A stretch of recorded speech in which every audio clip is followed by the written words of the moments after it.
ক্বালা রাসূলুল্লাহ সাল্লাল্লাহু আলাইহি ওয়াসাল্লাম মান বাইআ আমিরান আন গায়রি মুশাওয়ারাতিল মুসলিমিনা ফালা বাইআতা লাহু ওয়ালাল্লাযী বায়াহু। রাওয়াহুল মুসনাদ আহমদ।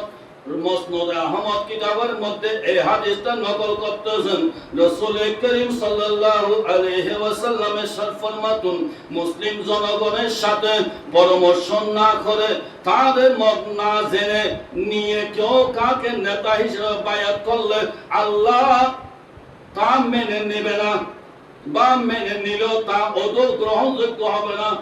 মুসনাদে আহমদ শরীফ কিতাবের মধ্যে আছে, আল্লাহ রাসূল বলতেছেন, যদি জনগণের সমর্থন না থাকে, সমাজের লোকদের সমর্থন না থাকে, যদি এই অবস্থায় কেউ যদি নিজে নিজের নেতা বনে যায়, যদি কেউ সংসদে প্রাপ্তি হয়, অথবা কেউ মেম্বার প্রাপ্তি হয়, মেয়র প্রাপ্তি হয়, চেয়ারম্যান প্রাপ্তি হয়, এই অবস্থায় নিজে নিজে মানুষদেরকে জোরপূর্বক বায়াত করা, বায়াত বলতে সমাজের মধ্যে, দেশের মধ্যে, গ্রামের মধ্যে কেউ যদি নিজে নিজে জোরপূর্বক ক্ষমতা দখল করে, মানুষকে অত্যাচার করে, নিপীড়ন করে, সুশাসনের পরিবর্তে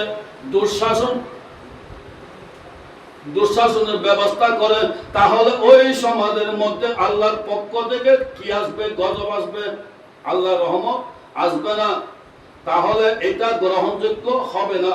সেজন্য আল্লাহ রাসূল বলতেছেন, কারো সাধ্য নেই কেউ জোরপূর্বক ক্ষমতা গ্রহণ করে দেশ পরিচালনা করা, সমাজ পরিচালনা করা, এটা কারো সাধ্য নেই। এটা আল্লাহর পক্ষ থেকে একটা নিয়ামত, এটা আল্লাহর পক্ষ থেকে আসতে হবে। কেউ নিজে নিজে সমাজপতি হতে পারবে না, কেউ নিজে নিজে দলপতি হতে পারবে না, কেউ নিজে নিজে মেয়র, কমিশনার, চেয়ারম্যান, কেউ সংসদ সদস্য, এমপি, মন্ত্রী হতে পারবে না। এটা মশওয়ারার মাধ্যমে, পরামর্শের মাধ্যমে সমাজের লোক আমাকে চায় কিনা এটা দেখতে হবে। সমাজের লোক যদি আপনাকে নেতা মানে, তাহলে আপনার নেতৃত্ব সফল হবে, আপনার উপর, সমাজের উপর আল্লাহর পক্ষ থেকে রহমত আসবে। সকল বলে সুবহানাল্লাহ। আল্লাহ রাসূল বলতেছেন, হুব্বুল ওয়াতানি মিনাল ঈমান, দেশপ্রেমিকতা এটা হচ্ছে একটা ঈমানের অঙ্গ। আমাদের শরীরে যেমন অঙ্গ প্রত্যঙ্গ আছে, তদ্রূপ ঈমানেরও এরকম শাখা উপশাখা আছে, অঙ্গ প্রত্যঙ্গ আছে। এই দেশপ্রেমিক এটাও একটা ঈমানের অঙ্গ, ঈমানের অংশ। যারা দেশপ্রেমিকের উদ্দেশ্য নিয়ে, দেশের খেদমত করার উদ্দেশ্য নিয়ে যারা রাজনীতি করবে, সমাজনীতি করবে, তাদের প্রতি আল্লাহর পক্ষ থেকে, আল্লাহ রাসূলের পক্ষ থেকে স্পেশাল রহমত আসবে। যারা নিজের স্বার্থের জন্য, নিজের স্বার্থ সিদ্ধির জন্য, নিজের ক্ষমতার জন্য যারা দেশকে অপব্যবহার করবে, তাদের উপর আল্লাহর পক্ষ থেকে, আল্লাহ রাসূলের পক্ষ থেকে লানত, গজব আসবে।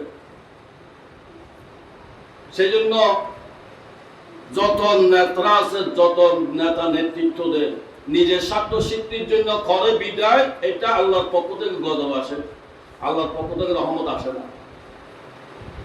অনেকে আমরা বলি আমরা ফারুক আজমের মতো দেশ পরিচালনা করতেছে, মুখে বললে হবে না, এটা কাজে দেখাই দিতে হবে। ফারুক আজম নিজে মাথায় বহন করে গরিবদের ঘরে ঘরে গিয়ে খোঁজ খবর নিয়েছে, আটার বস্তা, চলের বস্তা গরিব মিসকিনদের ঘরে ঘরে পৌঁছে দিয়েছে।